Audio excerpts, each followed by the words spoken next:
Welcome back to the Shot Clock. We are here live at New York City hotspot. Say less. Say less for your experience. Artful and elegant dining right here in the heart of New York City.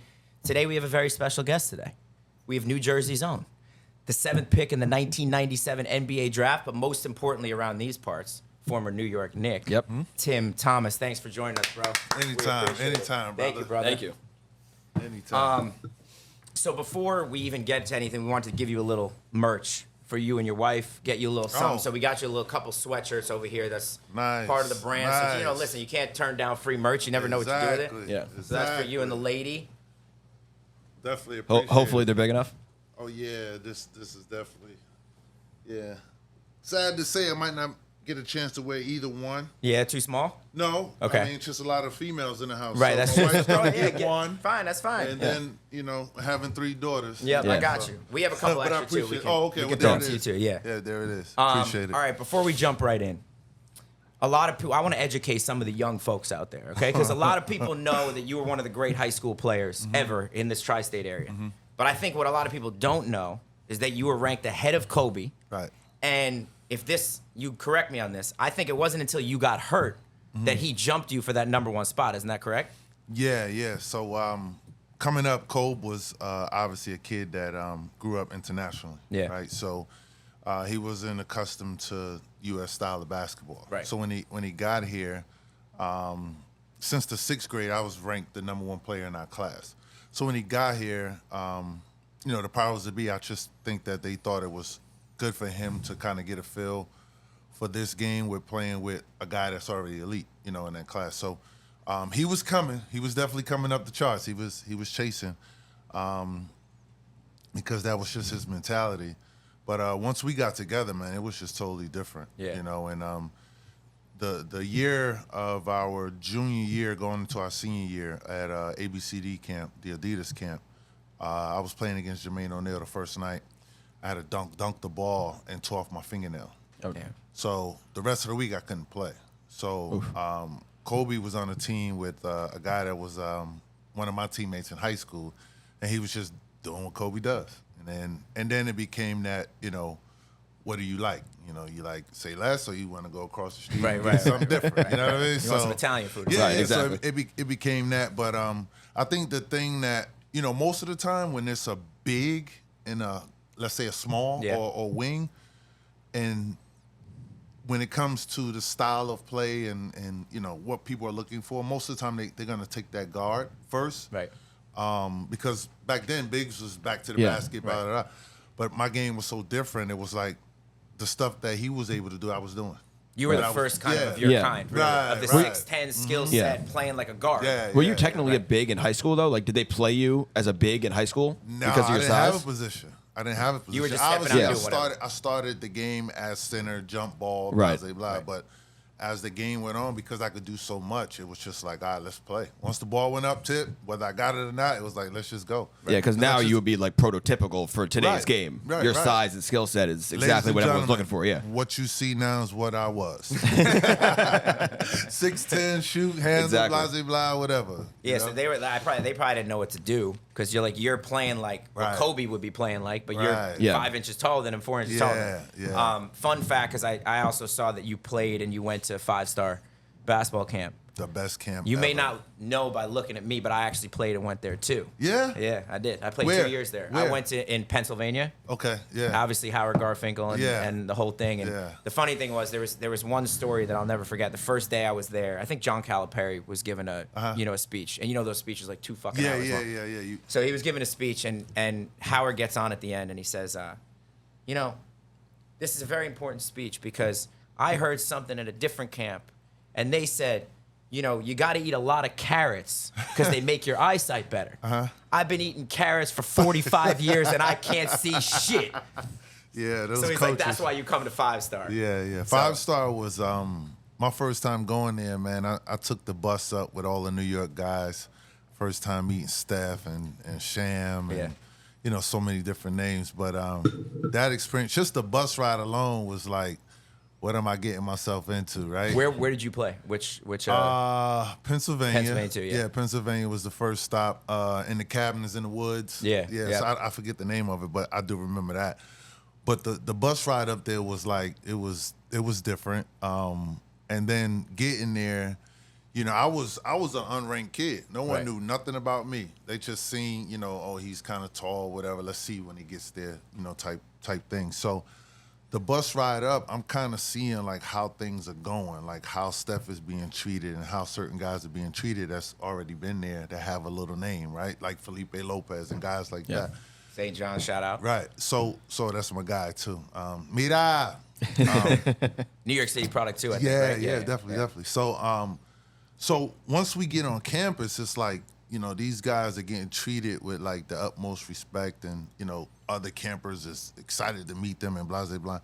So I'm like, all right, what I got to do to get to that level? And obviously there was a class ahead of me, right? So I'm like, okay, I just got to kill, because they had different levels. It was high school, NCAA, NBA, I believe, something like that. Yeah, they did. I was not on the NBA level. Yeah, I think I was second or third level. Yeah, so I was still in that high school level. I was trying to But get I could to hoop though. Don't get it twisted. Nah, Anyway, go I ahead, don't go doubt ahead, anybody, man. All The he game didn't have, is the all game. he was lacking was the height. That's all he was The lacking. game Yeah. is the game. I doubt anybody. But so you know, just that first day and a half of just seeing how they was going about business and, you know, dominating and stuff like that. And they had me in a lower level, and I felt like I belonged in that level. So that's what like kind of, you know, forced me to just put that stamp on things. And I left that camp, man, the best sixth grader in the country. Do you think that played a big role in like who you became as a high school player and how you really became like, you know, obviously one of the great high school players ever, I think maybe in the East Coast period? Yeah, because number one, the camp is you know, you've been there. It's no slouch, right? It's like every second someone's coming at you. It's a different name, a person you don't know, blah, blah, blah. So when you leave that camp, you think nobody in your neighborhood can touch you, right? So it's like, you know, it builds your confidence and all of those kind of things. So, yeah, of course, you know, I felt like this is the beginning, like any other kid with any other dream, right? So, you know, now you just got to pursue it and keep going. And, and definitely that was the start. And, you know, I just felt good the second camp, you know, the second one after, I think it was like a 2-week break, and then you come back to second camp. Now I fit right in with those guys, you know what I mean? So it was good. Now, you mentioned before your AAU team off camera when we were talking about you, Kobe, Vince, Rip. Obviously, you know, I think for people who don't know, that's one of the greatest AAU teams It ever is assembled. the greatest. Okay, Yeah. the greatest. The greatest. Not one of, the I greatest. agree. Let's stop the debate. Yeah. There's So a lot I wanna- of names thrown around, but let's stop the debate. I Go want to ahead. know this because I know what your answer is going to be to the first part of this. I know who the best player was on that team. He's sitting right here. But I want to know, in your opinion, who is the second best player on that team at that time? At that time, I would go Vince, because Vince was cold. Man. the stuff, like, people don't realize, and I always say this, you know, to the basketball guys. Like, I hate talking basketball to people that's not really around the game or really know the game. So sometimes you'll get in those situations. But I always tell people about Vince, like, the stuff that the world seen later, we were seeing that early on. And it was like, when it was happening, you know, as a kid, you don't really, you know, grasp it. You don't really understand it. Even though it's your teammate and you know, we beating people by 50, 60, 70 points and stuff like that.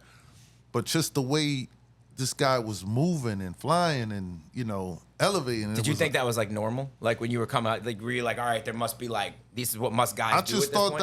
I just thought that's what the guys was doing in the South. Yeah. Because he's from Florida. he's from So Florida, it's yeah. like, Yeah. okay, this is what they doing down there. Like these, and you know, it was so easy the way he was jumping. Yeah. And it was like, okay, this is what they're doing, you know, in the South. So it was different. But I would definitely say the first year, it was Vince.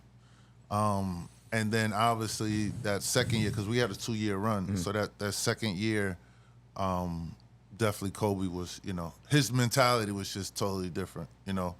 Vince tells a story where Cole pulled up, I think, you know, kind of deep, shot an air ball. And then, you know, we was telling him, like, yo, move in, da-da-da. You know, people yelling, whatever. And he came right back, same spot, and shot it again and made it, you know. And then he just kept, you know, elevating, man. But, yeah, man, you know, I was just happy and fortunate enough that all of those guys came to play with me. Because the name of the team was Pat Cats, which was an abbreviation for Patterson Catholic. Right. You know what I mean? So, you know, Cole from PA, Vince from Florida, you know, Kev from Mass, you know, those guys. So they came to you, basically. Yeah, they came to play with me. Edmund Saunders, Anthony Perry, you know, those guys, you know, it's special. Rip, you know, so.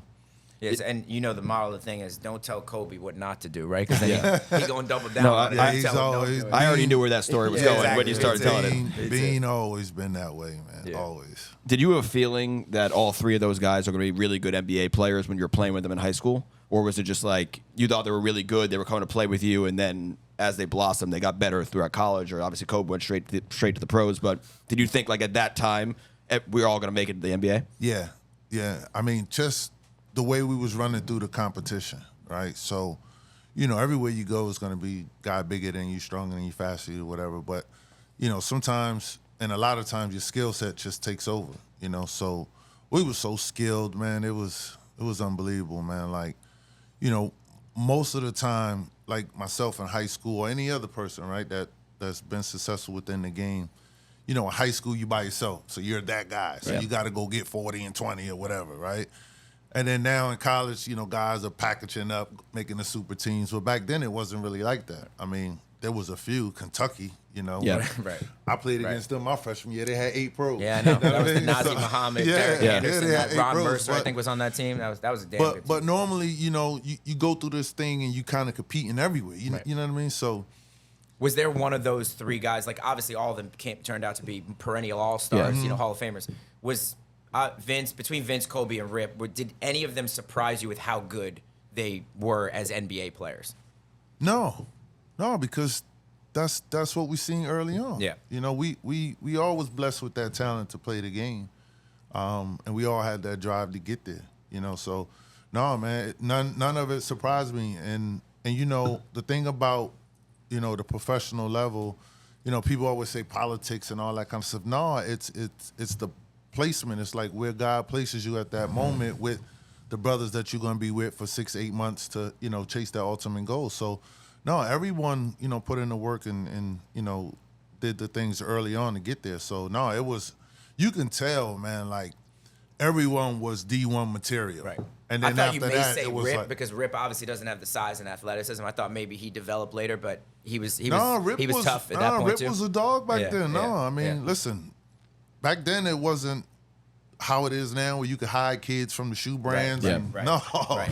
you had to Everyone go knew. see Yeah. whoever it was. Yeah. You know what I mean? Yeah. So no, Rip was that guy. Was that like an unusual thing that they came from different states to play on your AAU team back then? Because I know like back then AAU wasn't the same as it is now, obviously, where these guys team up and they go around the country. Yeah, it was no rules. Yeah. So, you know, if you had a relationship with someone, you can, you know, get that kid, or, you know, if you knew the coach or whatever, you could get that, you know, kid to play with you. There was no rules back then. But it wasn't that many circuits. Right. So wherever you went, you was gonna see whether it was the guy in your class or class above you or class under you. You was gonna see whoever it was that was supposed to be it. You know, so you always had to bring your game, you know. So that's the thing. And it was the shoe brands back then had the camps. And at the camps, that's when all hell broke out, because everyone was, you know, there and you knew they was gonna be there. Yeah. But other than that, on the AAU circuits, you had to be there to kind of figure out, all right, well, they got it was no social media, none of that. So you walk in the gym, oh shit, that's Tim Vince, that. You know what I mean? Yeah. And then the other team, you might see, you know, Ron Mercer, somebody that, whatever. So, yeah, that's how it was. I know you gave us a brief Kobe story, but do you have one good Kobe story from high school that no one knows about that you can give us? From high school, we never played against each other in high school. No, I the mean like AAU, from the from the AAU, AAU yeah. period. From Oh, his from high, the yeah, AAU from when he period? was in high school, yeah. No, I mean, Kobe was just, see, the thing about Kobe, and it was unique because he obviously was our pair. We all was trying to, you know, chase that dream, you know, but he had a head start in the sense of his dad, right? God rest his soul. We didn't have that. A lot of us didn't have father figures or a guy and a dad who played where we're trying to go. Right. You know what I mean? So it's like if you want to be a mechanic and your dad is a mechanic, It helps. it helps, right? So, you know, he had a head start, but just, I mean, Cole was just special, man. He was different in everything. Just his thinking process, cool, calm, collective all the time.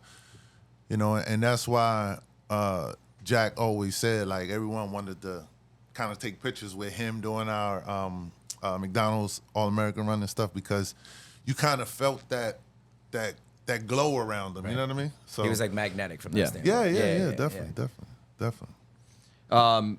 So talking about, obviously, father figures, and Kobe, obviously, his dad played in Europe. Who did you model your game after when you were growing up? Oh, man. So back then we had a few channels on the television. So the Knicks used to come on, and, you know, occasionally we used to catch the Nets. But, you know, I used to watch the replays of the games and stuff like that, and you would see Bird and Magic and all those guys and Doc. And, you know, I just, when I first fell in love with the game, it was more or less just watching those guys, seeing what they do, and just try to, you know, steal something from every individual that they was highlighting, because, you know, television was just now starting to come around, you know, with ESPN and, you know, stuff like that. So, you know, it was you know, Derek Coleman and those guys in college, you know. Shout out Q's. We went to Q's. You know, all the St. John's guys, you know what I mean? So, you know, watching Terry DeHare and all of those guys, you know, so you kind of, you know, you watching everybody and you're just soaking it all in, you know. So the thing I would say that really helped me with my game was going to the parks, playing against the older guys in my neighborhood that, you know, was either in high school or in college. And then I had guys that was, you know, obviously a little older than me, and Roy Sparrow, Dwight Mark Wilbur, that went to, they both went to Nova. I had a guy by the name of James Scott that went to St. John's. He was ahead of me. He was like a mentor to me because he was close to the neighborhood, so I kind of latched on to him. Then I had guys like James Hargrove, went to Duquesne. He played pro ball. So going to the park in my neighborhood, I had a lot of guys that played D1 ball. So I was able to go and, you know, bang up against them. But overall, just watching everybody, I just took a little piece of everything. And was there like a specific move that you stole from someone, like Bird or Magic or Dr. We tried it all, man. We tried the hook. Everybody tried the hook, but then it was like, that's not for me, you know. So we tried everything, man. Yeah. But you know, man, like my idol and my guy was Scottie Pippen, you know, coming up. So Pip was, you know, OG, still is an OG to me. Yep. I can see that for sure. That was my guy, man. So Cole was with Mike, and I was with Pip. And he's what, 2 inches shorter than you, right? Like he's Scotty, like 6'8". Maybe? Scotty's about he's about 6'8", 6'9", somewhere in that area. But another big guy who can handle the ball. Yeah. No, exactly. With that skill set. Yeah, no, there weren't that many back then. So now, fast forward, since you've been retired, you've given a lot back to the AAU circuit. To you're now a high school basketball coach. So talk to me a little bit about the AAU program. You know, the academy that you have. If I'm not mistaken, I think you've sent 28 pros, 20 McDonald's All-Americans, and over 15,000 kids to college. Because that's impressive. So talk to us a little about that. So obviously, I was blessed to play this game, and, you know, went through the cycle and made it to the NBA. And, you know, the summer of my rookie year in '97, you know, just coming home and, you know, I'm 20-something years old. I think it was 21 years old, riding around in Mercedes, and I'm seeing kids, you know, just hanging out on the block, not doing anything. And I decided to do something, you know. So, you know, I had an NIL deal in high school with Adidas, right? And then, you know, obviously when you get to the league, you sign a contract with Adidas. So a lot of people don't understand within your deal, you get merchandise throughout the summer. So you get about $300K in merchandise, right? So I didn't have a family big enough. So initially I started taking care of the high school, all of the sports teams at the high school. And then we still had stuff, you know, left over. So we decided to start a AAU team. The coach who actually coached me, Jim Salmon, in high school, he went on to coach with me at Nova.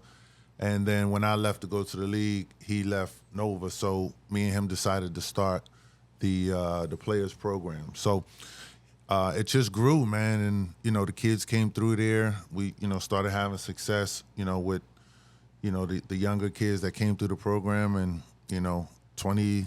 You were 27, right? Yeah, 27 years later, man. It's like, it's one of those things, man, when you look back, it's like, how can you be blessed twice to be able to, help so many others become, multi-millionaires, And also from the fact is I feel like you're like a great person to listen to because you were a top player from the beginning. Right. So if they want to look at someone like, hey, like this is how you get to the league, you Right. didn't come out of nowhere. Right. You know what I mean? Like the Right. guys who have the spotlight on them, the guys that have that pressure to look at like, okay, like this is a guy we should listen to because he went through all what we did prior to that. Definitely. I mean, we all was around, when Vince obviously had a team that he sponsored and they was wearing his gear, and it was, the Vince Carter players, and, God rest his soul, Eddie Griffin. He had a team, it was the Eddie Griffin players. So, all the guys that came through, man, like, they obviously had the skill set, been blessed with the skill set to, push for their dreams. And we just created that platform for them to, take it and go, and I think we're the only program that damn near had every shoe brand as a deal. So, That's nice. So Under Armour, we looking for you. We need one. So let's get into your NBA career a little bit. So we're going to do a little bit of NBA career, a little bit of you talking about today's NBA and what you think, if that's cool Yeah. with you. So obviously Philly, Kobe is not from Philly, Italy. Philly's from Philly, and you were drafted by the Sixers. You went to Nova, a lot of Philly stuff to start your career. You were drafted the year after another Hall of Famer, Allen Iverson, AI. What was it like playing with him? And can you also put one thing to bed for us once and for all? Did Iverson hate practice? He hated everything to do with he'll tell you he hated everything to do with the process of building your body up. Anything kind of early morning-ish that wasn't up his alley. That was not up his alley. Me neither, by the way. Yeah. But he was special, man, because I got a chance to see Allen when he first started growing his hair, the first couple of tattoos, and just him having the ultimate respect within the game because of his move and just the success he was having within the game. I got a chance to be there, to see that in his early years, and it was special when it first started, because it was like I don't want to have the comparison, but it was like the Jeremy Lin thing, right? But it just kept, The buzz was that crazy around him at that time? it just kept going. And then once he got enough hair to get the cornrows, and then it was like you started seeing the kids come to the game with the braids. I wore and the stuff. sleeve. Yeah, the sleeve. Yeah. I wore the answers Yep, on yep. my sneakers. Yeah. I wore the headband. Like, He Yeah, so- created a piece of NBA, Yeah. like something that people wear all the time. He just created if I that. could have Yeah. done the cornrows, I would have done the cornrows too. So Yeah. people, and here's a little secret on the sleeve. So, Allen was lean and skinny. Yeah. Long arms, and when he would fall, he was to always fall on his elbows. So the trainer made the sleeve because they would put padding on, right, and then roll the sleeve up to kind of help with the elbow, whatever. So that's how the sleeve was formed. Wow. That's crazy. That's And crazy. then it just became his thing. It Then became, it one became of the. a thing. Yeah, Yeah. I hope that trainer got some residuals from Nike. No, it don't work like that. It don't work like that in the NBA. It don't work like that in the league. And like, 'cause he started so many things in the NBA. Right. Like, he was obviously a great basketball player, and the ankle breaking crossover, Right, and right. the little guy. Like, for me, there's not many guys at his size in the NBA. So for me playing, I looked up. He was my favorite player of all time. He was like my idol playing. Like him and Steve Nash, who you played with both. Right. He was someone that I was just like, all right, this guy just plays amongst the trees. Yeah, And he's yeah. a dog. Like, Yeah. so for me, I'm like, all right, like that's what I got to look at. Because you Yeah. don't, in the NBA, yeah, he's like 5'11", I'm 5'7", but there's not many guys that are small guys that are going up, especially at that time. Heartless killer. Yeah. He was a killer. Was he like Kobe from that standpoint, from mentality? Yeah, I mean, I've seen this guy get beat up in games, like body banged up bad. And, him and Stephon Marbury, Yeah. nothing would stop them two from playing, and you would always sit there at the end of the game and say, like, how did he play, 38, 39 minutes. Because back then, guys wasn't playing heavy minutes like that, you know? So how did this guy play almost 38, 39 minutes, you know, knowing his elbow and his knee or his hip or something is bothering him? And he still went out and performed and got his numbers. Yeah, and carried the offensive load for that team night in and night out. Which I mean, now smaller guys do that more often because the outside game is more prevalent. Back then, it was different. Yeah, definitely. So I know that obviously AI was drafted in '96. You were '97. Larry Hughes was '98. All top 10 picks. Right. Did you think that after Larry Hughes was drafted, that trio was going to be the core of the Sixers going forward? Yeah, but it's funny we never got a chance to play with each other. I know. Hey, it shows to me why the Sixers were so bad for so long. Because they gave up on you after a year plus. Yeah. They gave up on Larry Hughes under 2 years. So it's like, at what point? But look, they traded Stackhouse when they drafted me. Right. So I was excited. So the day of the draft, when I get drafted by Jersey, obviously I'm excited because I'm home, and blah, blah, blah. And then, once they make the trade, it's like, you're going to go to Philly. I'm like, all right, that's even better because, I grew up watching Derek Coleman. And I'm like, okay, he's going to get 20 or whatever a night. You got Allen there. You got Stackhouse there. And there was nobody at the 3. And I'm like, that's perfect, right up my alley, right? So I get there, and I'm thinking, everything is going to fall into place, blah, blah, blah, not knowing that Larry Brown hates rookies, right? So I'm like, what is this about? So the guy tried, he ran me in the ground and, tried everything, but nothing would break me. But I could never crack that starting lineup. And then when I did crack the starting lineup, he would play us in spurts. So I would start, he would pull me, those guys would finish the first, then he would play me in the second, stuff like that. And then he did the same thing to Larry Hughes when Larry came in his rookie year. So we never really got a chance to really kind of gel and get down, and help Allen, because if he would have had 2 more scores. Yeah. They never gave him that, really. Yeah. No. He never was really, obviously he's a polarizing player from a lot of different standpoints, from obviously the volume, the usage. Yeah. When guys come in, it would have been interesting to see you guys grow together, because you as a scorer, would he have changed his game a little bit? Would he have, because he was also capable of being a good passer and averaged, some years 9-10 assists a game. But here's the thing, early on, my style of play, right, and what you see now, Allen didn't need to change anything. Yeah. Because I can go get mine. Right. You didn't need him to take a step back. I didn't need sets call for me. Right. I get a rebound and go. Right. Take a break. Let me go shake. And I feel like, too, even Larry Hughes, to that standpoint, who I know you played with later on the Knicks as well, but he was a defensive player. Right. So him being at the 2, being that defensive guy, because Allen, I think he would admit years later, one of the great steals is because of his long arms, but he wasn't the greatest on-ball defensive player. Right. So with you 3, I feel like that would have been interesting to just see. Like, as Larry would have just had to improve his shot. Obviously, that was his percentage from especially from his jump shot. But it would have been interesting to see you guys get a chance to play a few years there, and because those 3 spots, like, okay, 1, 2, 3, then you just get some bruisers inside, and then who knows? Like the Sixers went to the finals, obviously 2 years later. They ultimately got Mutombo. With a much less They got Mutombo. Yeah, they beat us. Yeah. I was on the Bucks. Game 7. I know. And I know Yeah. you said you hated that trade originally to the Bucks, and before you got there, because you were like, I'm playing behind big dog, and like you obviously, when you're a young player, you want to establish yourself more importantly than winning a championship right off the bat. Right. So for you, before we get to the Knicks, because we obviously want to talk to the Knicks a little definitely. just a quick thing on the Bucks experience. Well, before you ask that, I just want to ask, was the circumstances around you being traded from the Sixers, and I assume Larry Hughes was probably similar, was that because Larry Brown didn't like rookies? Was that like the main reason, or was it just... Yeah, I mean, everyone always asks this question, but it's there. Yeah. It's in the history books. Look at, and it's no knock against those guys, right? They was pros, right? So the organization brung in vets around Allen. They had success. They went to the finals, but that team just couldn't match up against, obviously, the Lakers. Right. But I guess that was the plan within the organization, because you trade Stackhouse. That's a scorer. Right. You draft me, then you trade me, scorer. You draft Larry Hughes, and you trade him, scorer. DC was a vet.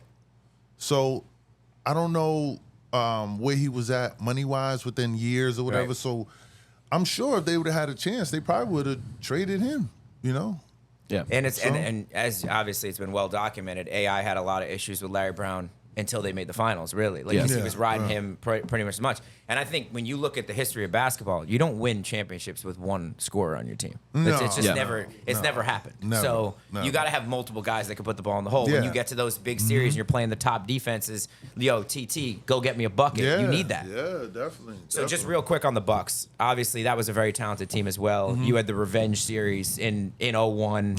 Went to Game 7 of the Eastern Conference Finals. I was rooting hard for Philly, actually, because I was a big Iverson fan. But that whole Eastern Conference was great because I remember Philly played Vince Carter and the Raptors the series before. That went to Game 7 and Vince missed the jump shot. Yep. Then you guys played him and Big Dog missed the jump shot in Game 7. But I went back and looked at the stats there because I wanted to just see what each guy did. You, I think, had one of the best series of any of the guys. Big Dog did not have a great series. You and Ray Allen, I from what I remember, played the best of anyone on that team. Did you feel like, I know I heard you talk about you guys didn't have the speed to hang with Philly and Iverson and them, but did you feel like the fact that you lost in Game 7, if the other guys had maybe stepped up, that it might have been a different series?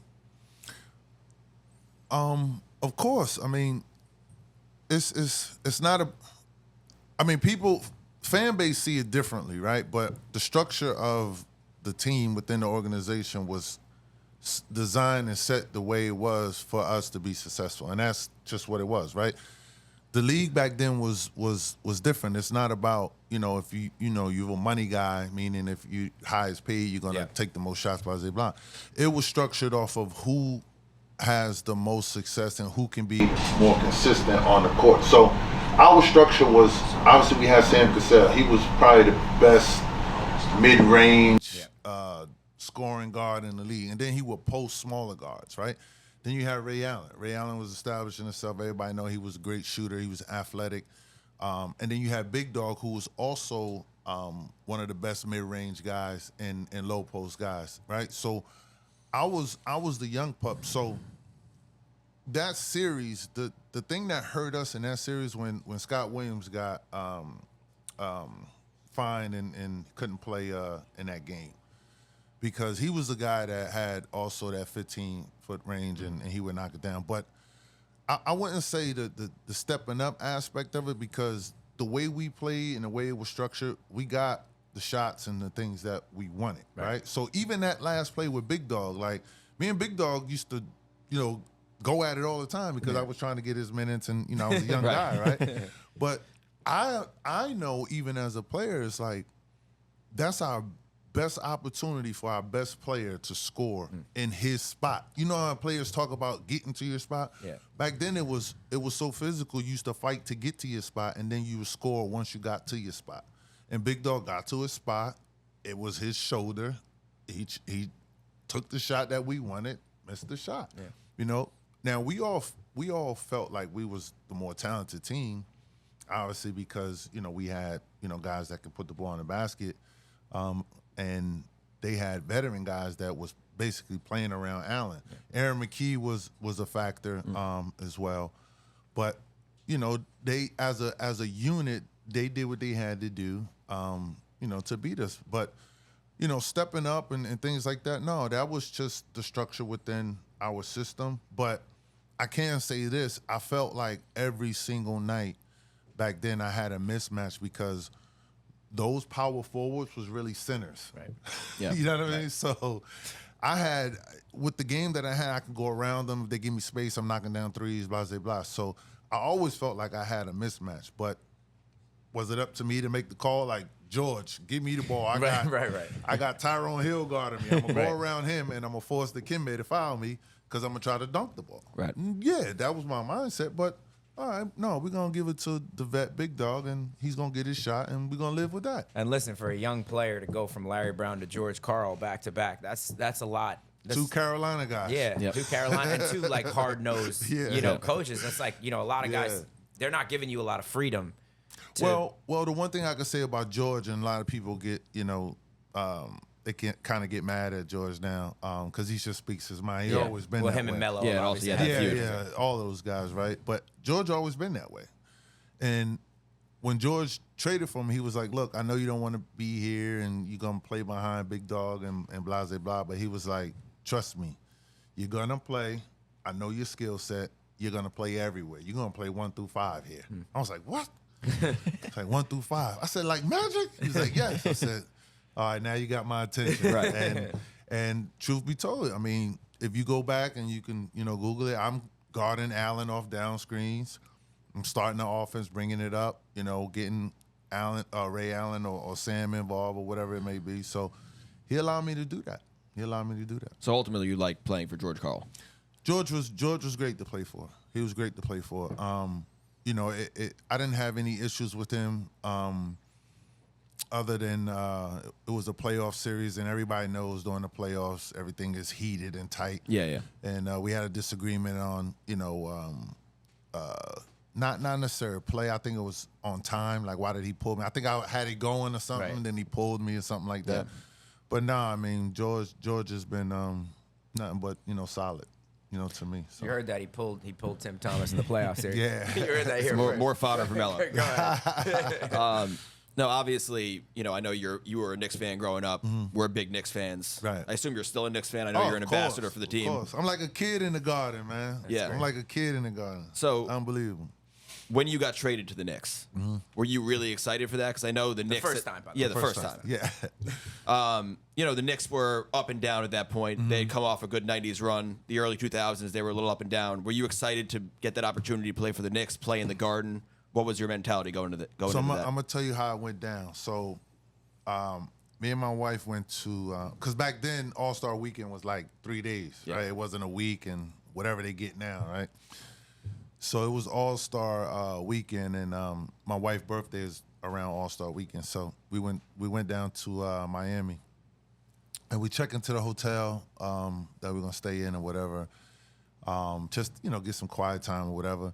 And Spike Lee is there, so I'm at the bar, just getting a drink, chilling, whatever. Did he break the news? And he was like, "No, this is what he said to me. He said, I know you're a Jersey kid. Do you like New York?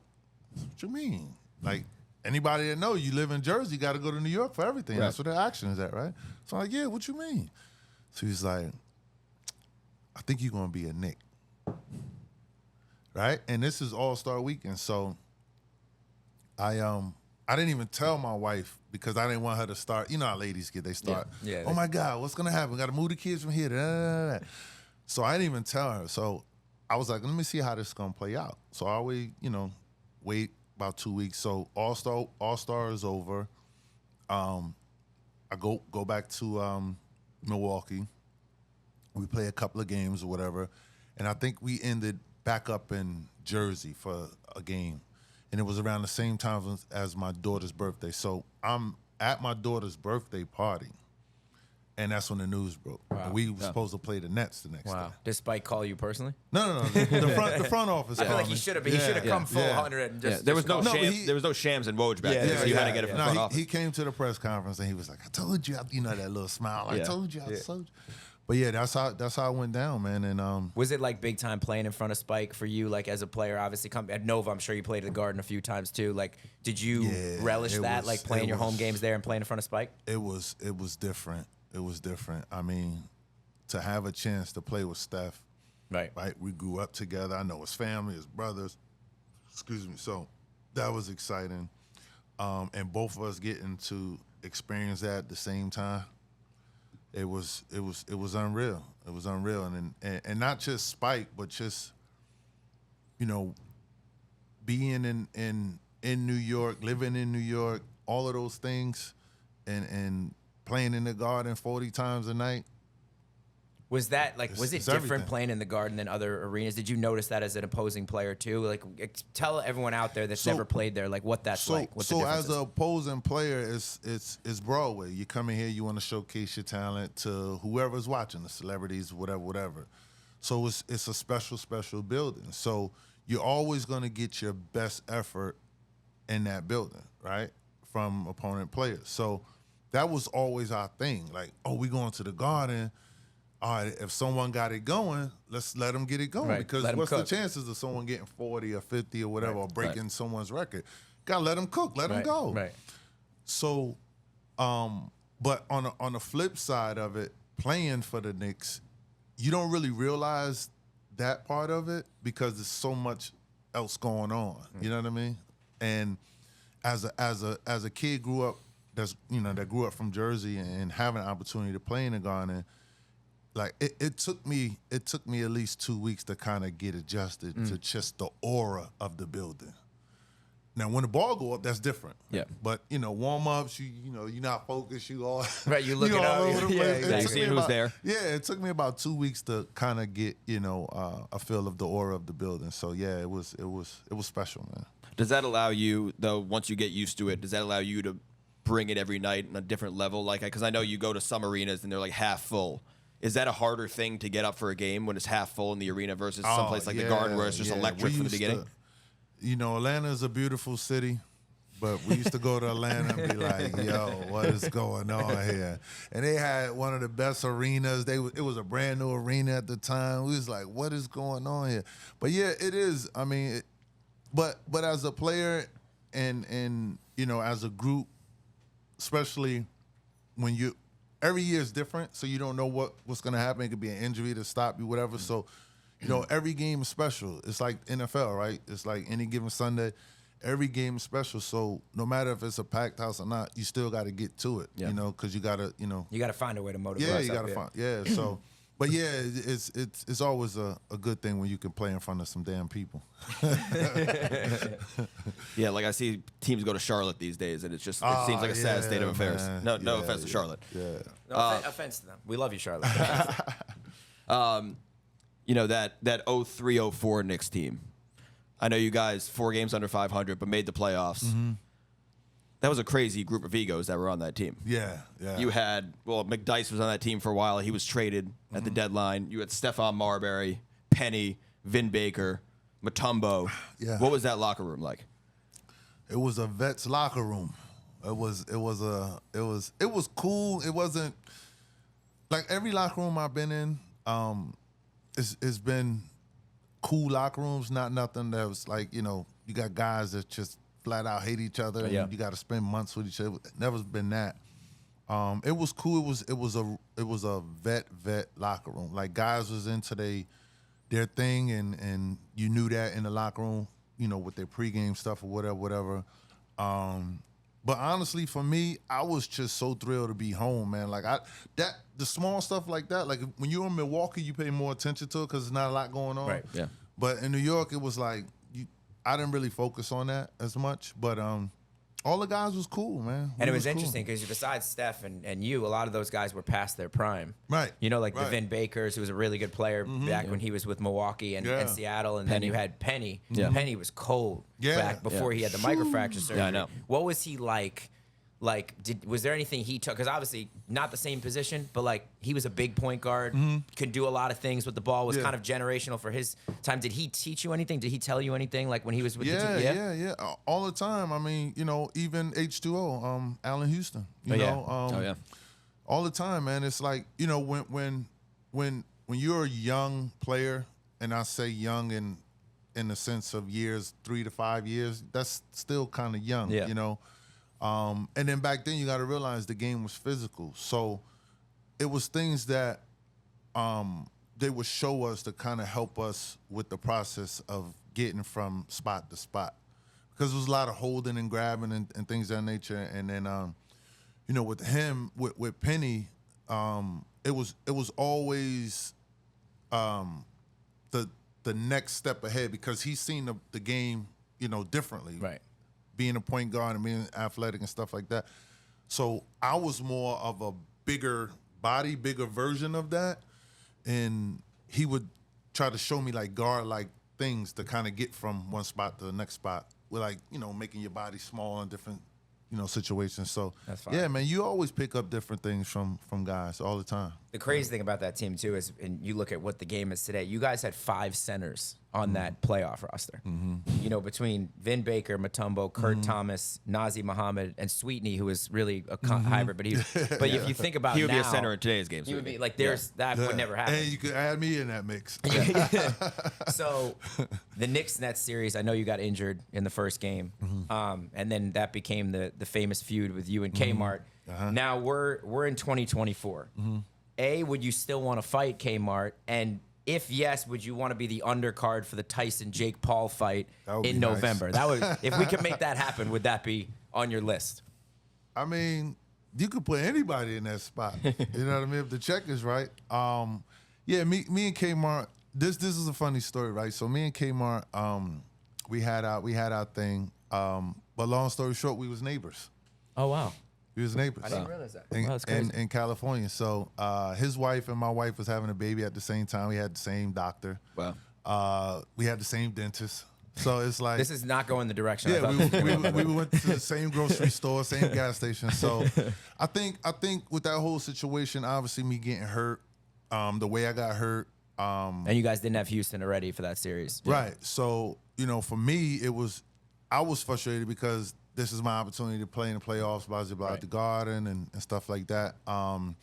This is still in the era where your teammates is supposed to protect you. I felt as though my teammates didn't do anything to protect me or, get some get back, so to say. So it was a lot of different things. And then when he jumped out the window with no one was going to do anything to his teammate, whatever. So at that point, I'm coming out of the hospital. So I'm seeing all of the newspapers and stuff like that. So, yeah, I mean, you're frustrated and all those kind of things. So, yeah, I went with the Fugazi. And then that went crazy. Yeah, that went crazy. It went crazy. If that was now with social media, that would have gone crazy viral. That would have been crazy. Yeah, and then we had our run-ins and it came to nothing. But yeah, a lot of people don't know that me and Dude was neighbors, and I see his son all the time in the city. That's wild. So, long story. If we could make you the undercard to the Tyson Jake Paul, we could still do that. You would be down for that. Yeah. I need some weeks to get in shape. Right, listen, but that could be anybody. It don't have to be Kmart. It could be anybody. All right, anyone. All right, so we got November. We got until November. Yeah. All right, so let's if that happens in November, it's already been postponed once. Exactly. So let's have some fun now with today's game. Let's start with the Knicks, since we were just talking about the Knicks. Right, And cool. You're obviously an ambassador for the team, so you're very close to the situation. For someone on the outside that doesn't know, what does an ambassador do exactly? What does that mean? What does that entail for you? And do you have any tea to spill from being around the front office? Yeah, we're gonna. I'm gonna sign back. I'm gonna be the 5th Nova guy. Okay. Yes. So that's T. Yeah. No, I mean the ambassador role is just being an alumni. We had success here. Fans seem to love me. And the rest of the guys, Starks, Spree, LJ, and the guys. So, we love just doing what we're doing for the fan base and the community. So that's the ambassador part. Obviously, we get some ins and outs with some of the good things that go on within the organization. But yeah, I mean that just comes with the territory, But no, as far as T, I'm not in the office on a day-to-day basis. I love what we have. And I'm not just saying that because it's a bunch of Nova guys. We have guys that really, really have real basketball IQs and really understand the game, and it's defense first, and we could score on the other end. We just got to make another run and stay healthy at the right time. Yeah. So before we get to that, because I think everyone needs to know here, this guy kind of made it cool to go to Villanova. So you see the Nova Knicks now, and you see all this, and they're called the Nova Knicks. I actually just ordered you a T-shirt, the Nova Knicks T-shirt. Nice. I would have worn it today if I had It it. didn't come yet, though. Yeah. So not a lot of people know you actually were the first guy to really make it cool. Obviously, Ed Pinckney was there in the 80s, and they won the championship. They won the title. Then you had Kerry Kittles, I think it was the year before you. Yep. But they didn't have, the swag, the smooth game that you had. Everyone talks about PG now as a guy they would love to. All the kids growing up want to be like PG because of the way he plays the game. Right. You played the game like that. Yeah. And I feel like a lot of people don't know that. So do you remind these Nova guys when you see them, the Josh Harts, the JBs, obviously, do you remind them that you were the guy who started Nova?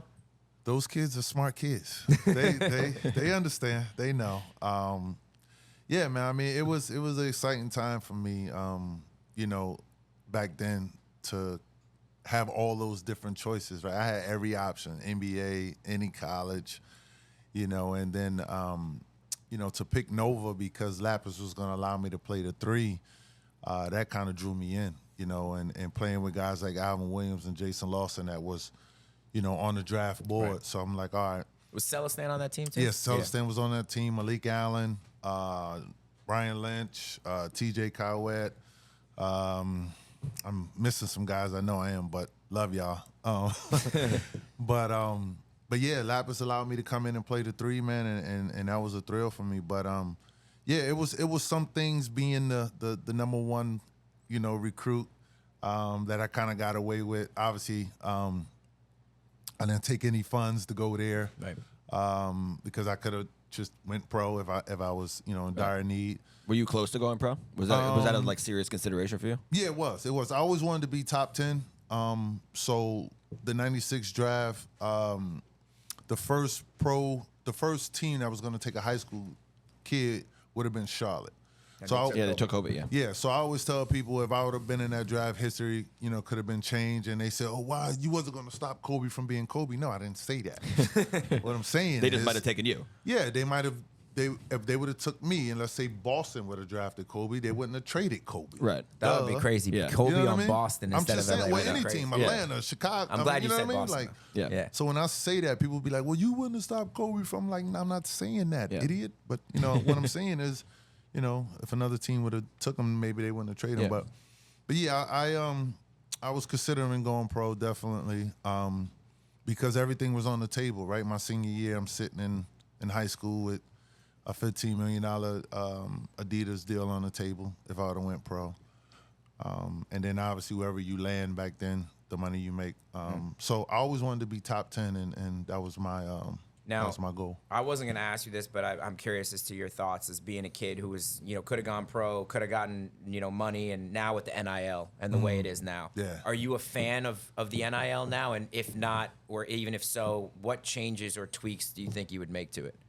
No, I like it. I love it.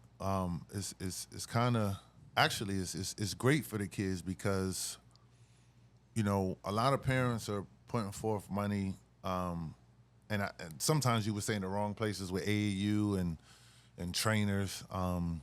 But there's a lot of good trainers and there's a lot of good AAU programs that help kids get to those situations that they want to be in, whether it's D1, D2, or just playing college ball in general. So the NIL deal is definitely great because, you know, now they get to, you know, start learning about their brand and their name and, you know, Do you your like image that and- it's like a one, like you can, I guess my point is, because I think the NIL is great, by the Yeah. way, and I think these kids, they should be able to make money off their likeness when the schools are making a fortune, right? Right. But like, right now, it's you can take the money, you stay a year, and then you could just jump to another school, and you could. It's like glorified free agency. Do you think that Right. in the end, that's good for the kid?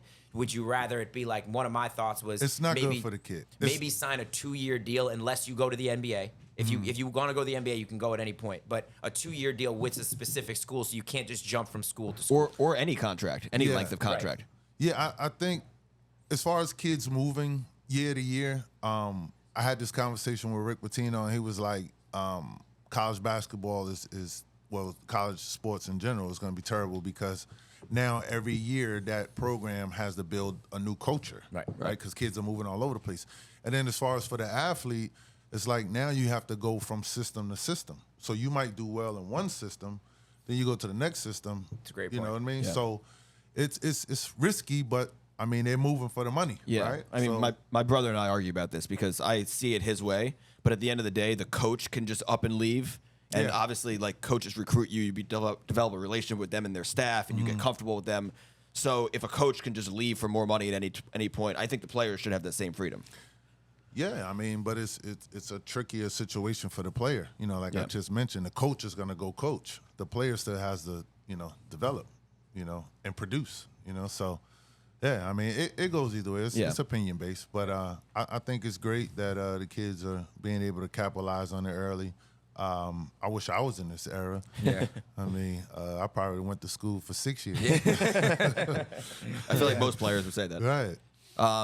No, let's jump back into into the Knicks, as we were talking about the Knicks. Last season, I think they took a huge leap. Obviously, they made the playoffs 2 years ago. They lost in the second round both years. But last year, I thought they had a real chance, if they were healthy, to make the finals. Do you think that if they were healthy, they could have beat Boston in the Eastern Conference Finals? I mean, anything can happen. Definitely. I mean, we definitely got the talent. So, Boston played well all year. Yeah. Adding Drew Holiday really gave them a boost. But yeah, we had the talent, man. We had the talent, and no disrespect. I hate when people say they made a leap. Do you guys don't think the team was that good to be in that position? No, they were. I think. But this is the second year. No, this is the second year of a run. Yeah, you know what I mean? no, but like they were building. Obviously. Right. Like I thought. Obviously, they made some. Like I thought, Hartenstein, the way he played at the center position last year, completely transformed the offense. Yeah. Obviously, the second year with Brunson and Randall playing together And Dante. was different. Yeah. Dante made a huge Last difference. year they didn't have him the year They had before. Josh Hart for a full year. Not But like the a leap. The leap was the first year. The leap was the first Yes, year. Cleveland. but But like I think- they developed into a more complete team last Gotcha. year that could have gone further. I think that's what I meant to say. Because I think to your point too, they were like a second round team 2 years ago. Yes. Last year, if they were healthy, Yeah. they're an Eastern Conference Finals team Right, that could have right. gone to the finals, right? Right, So I think that was their first could they go to the finals this Yeah, year? The yeah. year before, I think people were like, all right, they're good. Yeah. Like, let's see how far they go and whatever the chips fall where they may. Yeah. Well, 2 years ago, everyone thought they weren't going to make the playoffs, and last year they had the expectation, and this year they have finals expectations. So to me, also the expectation of the group has to do with it because last year they, in my opinion, they probably met expectations going into the season. Right. 2 years ago they exceeded expectations. Yeah. This year, I think finals is probably the expectation. Oh yeah, definitely. Do you like this team? Do you think this team's better than last year? I think we add more depth and size. I love all the Nova guys, even when Arch was here. Yeah. But you He'll be look back. across the board, it's like all the guys same size, Yeah. right? Having Mikal come in, obviously his length and his size is really going to help us. OG, Jules, so we have size now to match up with teams that have that type of size. So. We'll see, man. We just got to stay healthy, man. Just got to stay healthy. So if I gave you the GM hat for 1 second, and I said, because Julius Randle's been a very polarizing player for the Knicks fan base. I don't know why. A lot of fans want to get on him. He's like the first guy they love to get on, and he's been, a terrific player. Do you think he's a good fit for this mix? I think that's the question everyone always asks. Is he a good fit for all these Nova guys, and is he being a ball-dominant player? Is that the right guy for this team? Would you keep him? Would you look to move him? What's your thoughts on him with this team? With this team, I keep him. You need that presence. Mikal has the length, but he's not that guy, that inside-outside guy. Yeah. He's more on the perimeter. OG's going to do his thing, But like I said, now we have that depth with, OG and Jules. You keep him. He's an all-star. He's Yeah, I agree. 25 a night. You keep him. I agree. I mean, the reason why they haven't made a trade is like, who you going to trade him for? Yeah. Right. It's You're not hard. going to downgrade. Who you going hard. to trade him for? Right. Yeah, There's no one out there to trade him for. No. Other And- teams ain't giving up their guys.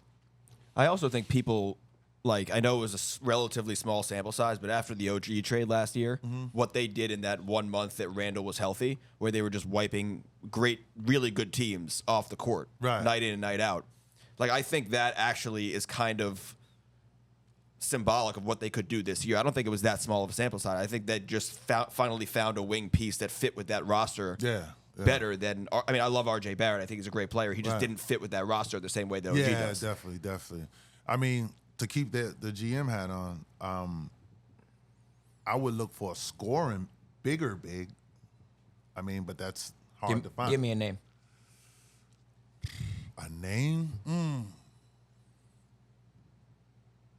I'll tell you what. If Paul George didn't sign with Philly, I would have threw everything in the basket for Embiid. Yeah. I give you that one. It can still happen.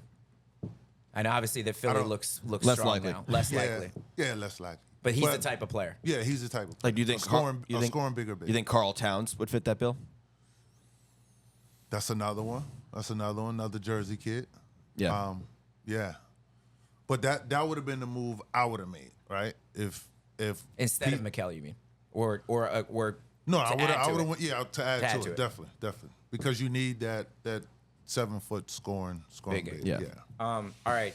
You have a couple more minutes if we have a couple more NBA Yeah, questions. I'm good. Okay, I'm cool. good. All right, bet. Man. I'm good. So we have a couple season, around the league questions. I'm gonna ask you, and then we do the staple of our show, which we do these shot clock things where I turn the 24-second timer on, and I'm gonna ask you rapid fire, one word answer. I'm just gonna ask you questions first thing they hit you, Gotcha. and then we have like one hot topic question that we're gonna ask where everyone gets 8 seconds to answer, and you get muted if you don't get your answer in 8 seconds. Okay. So, and I'll tell you that before. So first, let's talk a little about the NBA. What was your favorite move from the offseason, non-Knicks related? Favorite move? Yeah, was it Paul George to the Sixers? Was it something else? I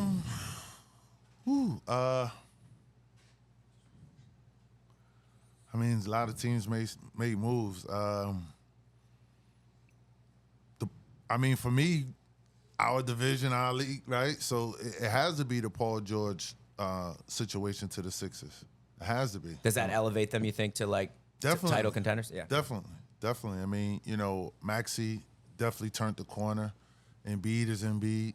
And now you got another guy that's, 25 a night or whatever. Yeah. So definitely they're in the conversation, so. Yeah, he also fits like a glove in that lineup. Yeah, definitely. On both sides of the ball. Definitely. Do you have a surprise team that no one's really talking about as like a contending team that you think could surprise people this year? This year? Kind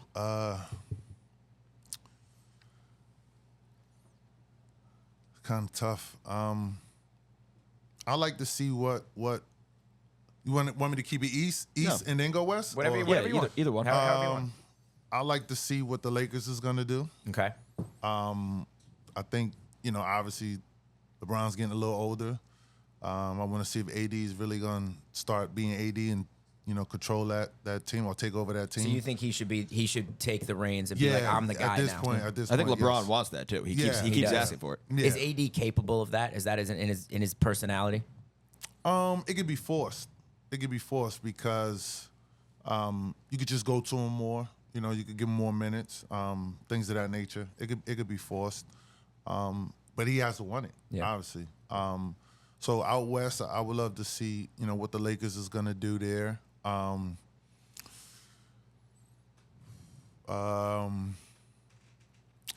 You got to go with the Phoenix situation. Got to see what's going to happen there, right? Yeah. If they're going to turn the corner and kind of get it right and play some defense, Right. right? They have the scorers on that team. yeah, that's They for sure. have scores. So those two situations there out west. On the east, obviously, we talked about Philly already. I guess you got to question what Miami's going to be doing, right? So that situation is Bam now going to be, in the same situation as AD. Is you going to I agree. I think for a couple of years now, everyone's been waiting. Like, okay, Yeah. is he good? Now he's shooting threes in the Olympics. Right. Obviously, Right. Is he ready to? Yeah. Yo, I'm that dude. I'm a got the dog. Jersey Like, water in him. Right, exactly. I think so. Yeah, that's true. He's always been a guy to me that I thought could run an offense like take the ball out, shoot threes. Yeah, definitely. Take people off the dribble. Like I just never understood why. Maybe Spoelstra coaches them that way. I don't know. Yeah, but they just never let him. They never opened him up that way. Yeah, he's definitely capable. And then obviously the home team and another team out west, Minnesota. See what they're gonna do, and then the second East Coast team is obviously Eastern Conference team is obviously the home team. Yep. See how these guys are able to gel together and kind of get it going early. Yeah. Not after All-Star break and. Because my one concern with the Knicks, and I'm curious what you think, would be Mikal playing the 2. Because I see him more as a 3 or maybe even a stretch 4. Now you're similar size to him, so you can probably relate to this. I think you had better lateral foot speed than he does. But do you see that as okay? Mikal the 2, obviously that's probably what they're going to do. Mikal the 2, OG at the 3, or vice versa. And That's a big ass lineup. that's a big lineup, and Jew at the 4. Well, to his defense, in my era, we can grab and hold. Right. True. Now everything is off the run, screens, blah blah blah. I don't know. I just don't see them playing him at the 2. 2 when you got Dante. There, Dante So if you're gonna And you could play Josh now at the two. You can. to guard bigger twos. Right. So if you're gonna start, or if you're gonna start, say Dante, who are you putting on the bench though? Well, see, that's the thing. It's like, who's going to sacrifice? How are we going to gel? Right. So those things have to be worked out again Because I think that's an issue. All-season. Yeah. Yeah, I think most people would just say start Randall with the 5, but we know Tibbs has never really been like to do that because he likes a rim protector. So Well, it all depends. If he's going to play small, Yeah. he could play small. If you want to play big, he could play big. Right. But again, it's like, that's tough. do you think their chemistry from college, do you think that will translate day one, or you think there's going to be some learning curve for them like playing together again? No, that's the easy part. But that's just 4 guys. Yeah. You know, Right, so you got it's the like, rest of the That's true. and we don't know what offense Tibbs is going to put in. Is he Right. gonna And change 2 of them are going to things? start. Yeah, so it's going to be difficult. I think they'll get it together though. It's a good group of guys though. Who's your favorite player to watch in the league right now? I like Ant-Man. Me too. I He's my like favorite, Ant-Man. too. That's He's his so favorite also. aggressive, man. He's so aggressive. I think he's going to be the guy, the next one, because just his size and he's able to do so many different things. I definitely like Ant-Man. So that was my next question anyway. Everyone talks about who's the next face of the league, right? And like in my opinion, this is just me. I think it has to be an American player. Like I just think if you're talking about kids in the U.S. looking up, like obviously there's Wemby, there's Luka, there's a lot of international players, Giannis, but like it's not the same. I feel like for the American kid growing up, like who's the face of the league? It's an American sport. It's in America. I feel like that guy is usually okay. He's going to be an American kid. Ant-Man to me is the next face of the league. Do you agree with that? Do you see Ja potentially jumping back in there? Like who do you see as the face of the league, or you just disagree with me altogether? There's so many. I mean, Jason Tatum. He's he's a champion now. I'm sure he's gonna have a bunch of endorsements coming when the season comes around. Yeah. I mean, there's so many different guys that can take that place. But hey, look, let's not discredit what's going on internationally, right? And we could talk about this from the youth side all the way up. I mean, it's a reason why the international kids are coming over and they having success and they're getting drafted and playing well in the league because they're a little bit more prepared. Our AAU world is watering down the game, and it's showing. So, to go back to the question, I mean, there's so many guys. Right now, a lot of young talent that's really good. Ja still has a chance to get back into it. Allen was a bad boy. And the league loved him. So, you don't want to take anything away from that young man. Great dude, by the way. I had a chance to meet him at a shoot around. I was there doing some stuff early with the Knicks and got a chance to meet the young fella. But it's so many guys, man, and we just gotta. If you had your pick, who's your one guy that you would pick? That I would pick? Yeah. I would go with Ant-Man. I love Ant-Man game. Me too. Yeah. All right, before we get to the rapid fire stuff, give us your Western Conference Finals this year, your prediction, and your Eastern Conference Finals. Eastern Conference. I'm gonna go Knicks and anybody else. As a true ambassador right there. West gonna be tough, man. I don't know. I got a feeling that Minnesota gonna turn the corner, man. Me too. I got a feeling, and then I think it's either gonna be Lakers, or Phoenix. I feel like one of those two organizations is gonna figure it out. Yeah. So you're going Minnesota, Phoenix, and either Phoenix or Lakers, yep. and then Knicks, and who cares? Yeah, who cares? All right, Yep. and your finals, you have the Knicks winning all? I got the Knicks winning it all. The champs. I would love the Knicks to play Minnesota because there's a lot of Jersey kids involved in that. But realistically, I would love to see the Knicks have a chance to play the Lakers in the finals. If the Knicks played the Lakers in the finals, that would be do crazy. you realize what would happen to the NBA culture? I think there would Turn be your phones off. Yeah, Exactly. turn your Related phones to off. anybody, turn Lock your phones the women off. and children inside. LeBron in the Garden in the finals game would be the highest rating of all time. Just Lakers, Knicks in general. Yeah. Would be, Yeah. That hasn't happened since the 70s. I know. In Right. the playoffs, in the finals. So yeah. that would be crazy. And I guess closing the loop on this year's NBA, who do you think is going to win the MVP this year? You think Jokic has it in the bag for a third straight year? It's tough, man. You know what I like, that the fact that the bigs are involved every year in the MVP race is unbelievable, man. I had a chance to watch Embiid during that playoff run, and the guy was hurt. I know. And He dropped 50 on one leg. Yeah, I'm like, man, this is unreal. I didn't get a chance to see Joker up close and personal yet, so hopefully this year. But MVP wise, I'm gonna go out on a limb and say something that Knicks fans shouldn't say.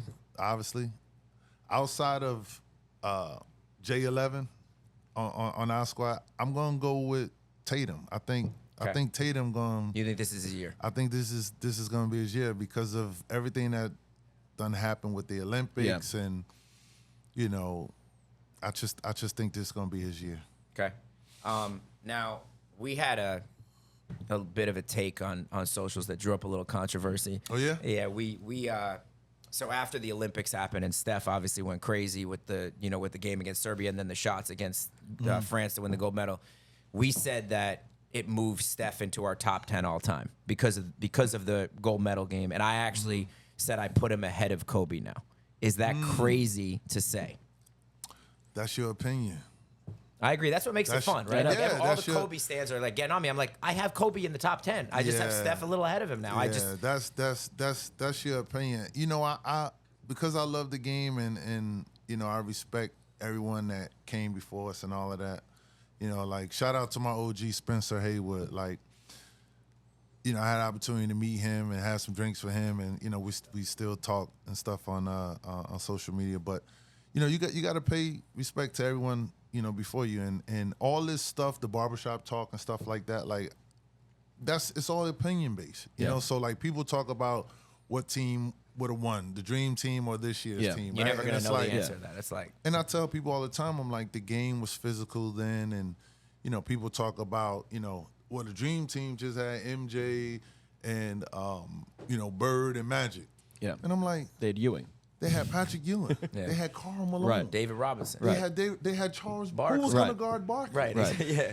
So it's like, it's just so many different things. Then people talk about how fast the pace of the game is, and guys shooting threes, and those guys didn't shoot threes and stuff like that. So I get it, but I mean, listen, that's your opinion. Do you have a top 10? Top 10 all the time? No, I don't. You don't? I Okay. don't. Okay. I don't want to put you on the spot here. That's smart. I don't. Yeah, it's a smart. Yeah. I wish I didn't answer when I gave my answer on socials. Yeah, I know. We took a lot of flack. Listen, like I said, we love both players. With Steph and Kobe, Yeah, two of the greatest ever. So listen, saying it's someone fun to make those. Saying someone's the 9th best player of all time versus the 10th best player of all time. I mean, we're all talking about the greatest players in the history of the sport. Yeah. So I mean, but we're getting also, on people. I mean, to yeah, me, but we're also in the era of everything being opinion based with social media. Yeah, so right, it's like, hey. I think you're on the rapid fire. The last question before rapid fire, something I kind of thought of the other day, which I thought was a fun question, especially for you. Like, who are the most exciting players of all time? Like, not the best, the most exciting. I'm going to give you my short list. Okay. And I'm curious if you agree with this list, you would add anyone or take anyone off. So my top 5 are MJ, Steph, Vince Carter, Iverson, and White Chocolate. That's my top 5 most exciting, like must-see TV. I gotta go to anytime they play, I gotta be there. Is there anyone you would take off? Anyone you would add to that? I'm gonna leave MJ. I'm gonna leave AI. I'm gonna add Shaq. Okay. I'm definitely gonna put Cole and Vince up there. Okay. So you're keeping 3 of mine. Yeah. Okay, you're keeping 3 of mine. Check. White Chocolate was cold though too. Yeah. He was cold. different. Okay, He so was you different. got I got MJ. a small guard in Allen up there. Yeah. So. Yeah. So you got MJ, AI, Vince, Kobe, and Shaq. Yeah, to me, I'm that's just tough. I agree with your list. I'm just putting LeBron instead of Kobe. That's LeBron instead of Kobe? That's my exciting. LeBron, the way he plays the game, to me, has always been very. A lot of people don't find it exciting, but I just think the way he mentally plays the game and puts people around the court and the way he passes and involves his teammates always was. Yeah. I had a chance to see him. This year. My uncle's a Laker fan, so we missed the game at the Garden, so I had to go to Brooklyn. Terrible experience. Nah, I'm messing around, but now we got a chance to see the King, and it was a good experience. So I know exactly what you're talking about, but Yeah, excitement wise, I wouldn't say I wasn't thrilled. Obviously I played against them and stuff like that, but it's just different. It's just for me, it's just different. Yeah, different aura around them. So. All right, so let's get into the rapid fire. Let's put the 24-second clock. Uh-oh. Do you want to hit the 24-second clock? Is this gonna buzz? And then I got 8 seconds to answer? No, so not yet. That's the next question. Oh, okay. Right now, it's just one-word answers, basically. We're going to get as many questions in as we can. This is not gonna buzz, right? No, we're not going to put on that. You just put on One word, put on my one phone, word okay. answers? Basically, quick. Like, I'm going to ask you as many questions in 24 seconds as I can. Okay, so okay. give me quick, short, one All word right, if you can. yeah, whatever comes to the mind. Whatever comes to mind. All right, got you. What's up? Yeah, you can do it. Yeah. I got it. All right. Are we ready? I'll do it. Yeah. 1 or 3, 2, 1. Best team you've ever been on. Milwaukee Bucks. Best team you've played against. Lakers. Best coach you've played for. Lenny Wilkins. Who in the league now reminds you most of you? Everyone. MJ or Braun? MJ. How many points per game you're averaging in today's game? 30. One's got to go. AI, Nash, or Derrick Rose, who you all played with. Sorry, young fella, Derrick Rose. Okay. Now, the last one, I'll ask you a bonus. Would you rather get dropped or would you rather get dunked on?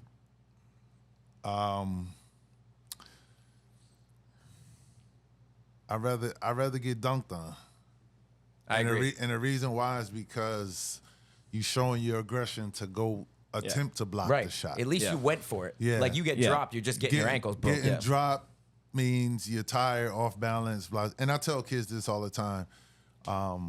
Most of the time when you get dropped is because you're not in the proper stance and you're off balance.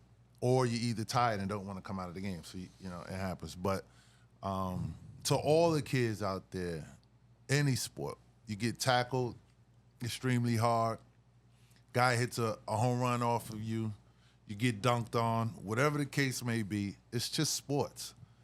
So don't stop the aggression because you're afraid of getting crossed up or dunked on or whatever the case may be. I think that's great. Yeah. Yeah. No, and I it's got, in a short story, my rookie year, first game in the league, we played the Detroit Pistons. I'm guarding Grant Hill.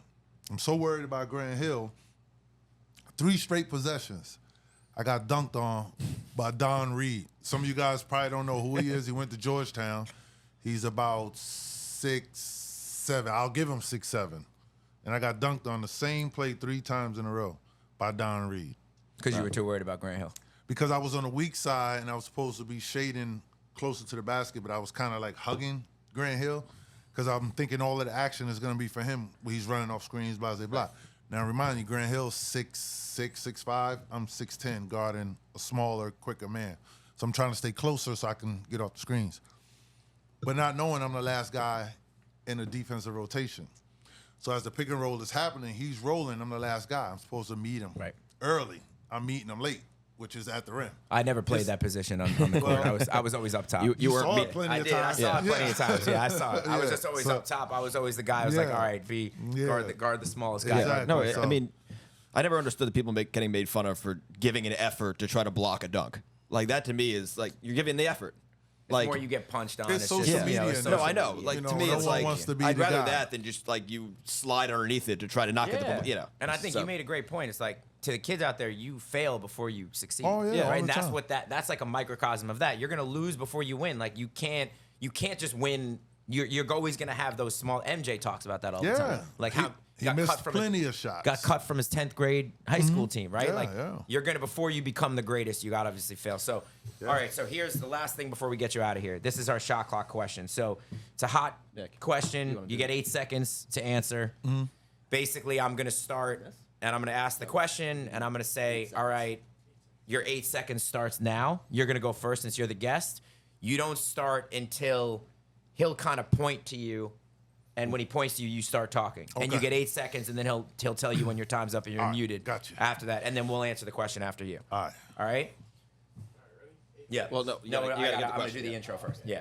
So, all right, the question, today's question. Remember, you do not get extra time. You are not special, no matter who you are.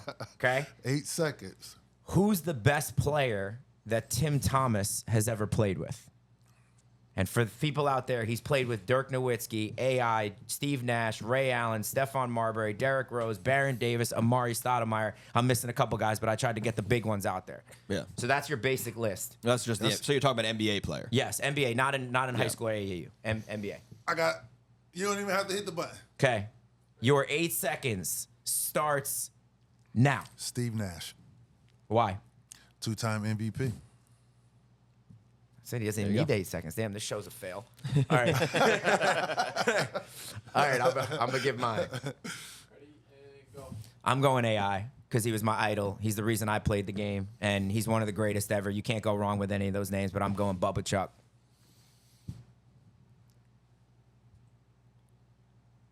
I'm going with Dirk. You know, revolutionized the game from a big man position. One of the best international players of all time. Really, the first really great international player. Won an NBA title, NBA MVP. Done. All right. Listen, we really I think appreciate I won that debate. You- 2-time MVP. Hey, listen, that you were tops the- everything, huh? I'll tell you one thing, too. You're the only one that played with him, so you Yeah. win You win from Exactly. that standpoint, Was too. he by far the best passer you've ever played with? So listen, with Shaq, right? Shaq walks in here, you got to double team him instantly. Yeah. Right? Steve Nash is the only guy that size that I played with. You have to double team him like you double team Shaq. Wow. Wow. And I know He you killed. you were only on Phoenix for a short period of time, right? And then you Yeah, you year signed and with a the half, Clippers, I year and a think, half, right? yeah. I think that was a good fit too. Yeah. That was a good. I wanted to actually stay with Phoenix, but so here's another story. So after the Phoenix run, I was a free agent. So right after we beat, right after we lost to Dallas, you know, the conversations start. Where you want to go, blah, blah, blah. So we had just played Kobe in them. That was that 05-06, right? You Yeah. lost in the conference Yeah, finals yeah. to Dallas. We lost to Dallas, Yep. right. Yep. So we just played the Lakers and the Clippers. So the conversation is starting. Now, me and Cole, we have the same agent. So my agent was like, would you love to have an opportunity to play in LA? Now, I had just bought my house there about 4 years ago.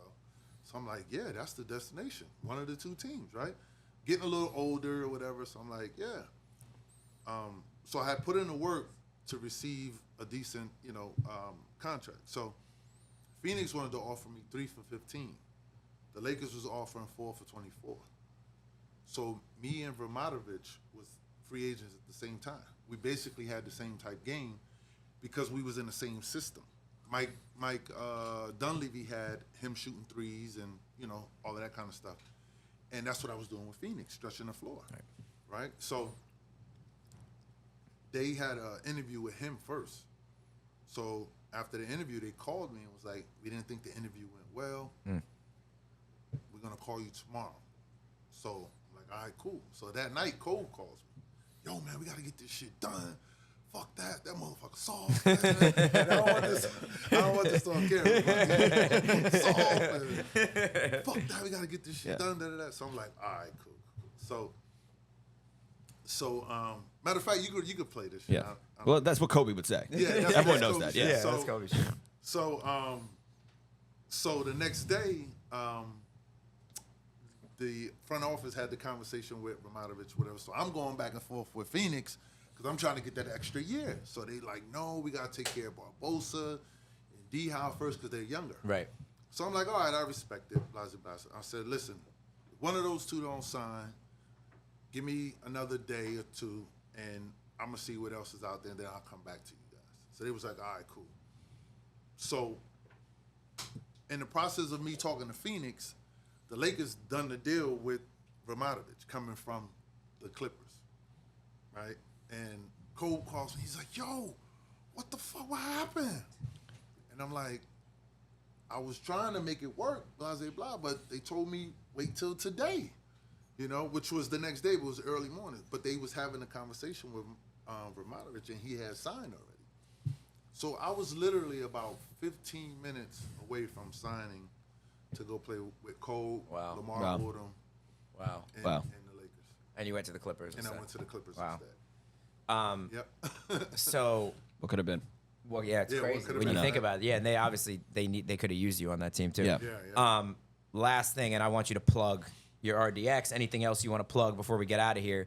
Did you know D Rose? Did that when he got hurt? Obviously, you were with him young. I think you might have been a rookie when you were with him. Yep, he was a rookie. Were you like, this guy's going to be the next great player, and then he just got hurt, or what was your thoughts on him when you were with him? No, he was special.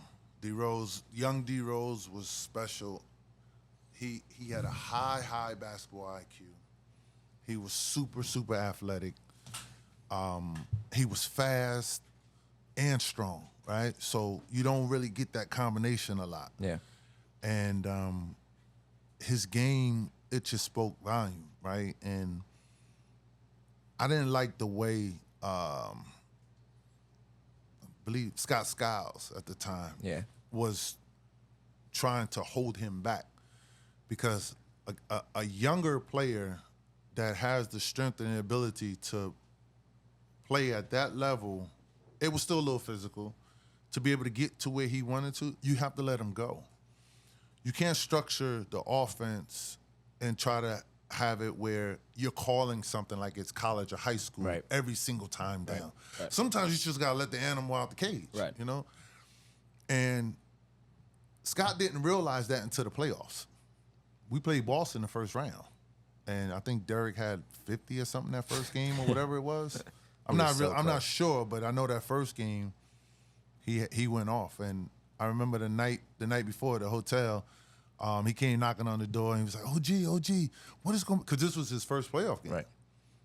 He was like, OG, what is going to be like? What is going to be like? I'm like, it's going to be a typical game, but the fans is going to be juiced up. I'm like, and that, because we're in Boston. Boston is Boston, right? So, and he was like, okay. I said, but it's going to be more intense in every term, because now teams are trying to, like, not only win the games, but they're trying to mentally win, because everything is now, you're not playing Chicago today, Atlanta tomorrow. Now it's game by game, and everyone knows each other's sets, and they're, studying these things. So, and I remember after the first quarter, after he went on this tear, he came back and he just had this swag about it. I was like, yep. And from there, you just kept seeing it go until, obviously the injury. But he was special, man. He reminded me of just the way he came on the scene, and obviously being from Chicago, he couldn't go anywhere with people he used to hang out with me most of the time. Right. You know what I mean? And at that time, I was put on the shelf by Chicago, because I turned down the deal when I was a free agent with Milwaukee to go to Chicago. And they had Elton Brand, Tyson Chandler. Who else was on that team? They had a few. No, I'm sorry, Elton Brand and Ron Artest. Oh, yeah, Ron Artest, yeah. Right? Those are my guys. So I'm like, yeah, I could go there and play with them.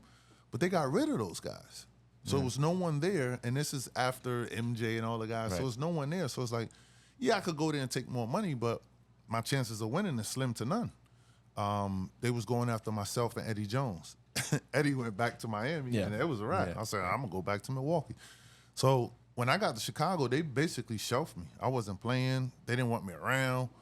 So the time that I was around, and outside of practice, I would get with the guys, and, we would talk and stuff like that. But D Rose was he was special, man. Young D Rose was definitely special. Damn, he was so tough. Yeah. All right, plug anything you want to plug before we go. Definitely the RX water, purified water, electrolytes in it. Definitely check it out. Definitely check it out. Good water, alkaline water. And other than that, I'm coaching at Paramus High School. You can check us out on Baller TV. The AAU program is the Tim Thomas Players. Go check that out. And definitely look for me at them Knicks games. I'm going to be there. Yes, sir. So Thank you, brother. Yes, sir. Appreciate it. Thanks for taking a couple minutes. We really do. Definitely. Appreciate it. Yep. Thank you.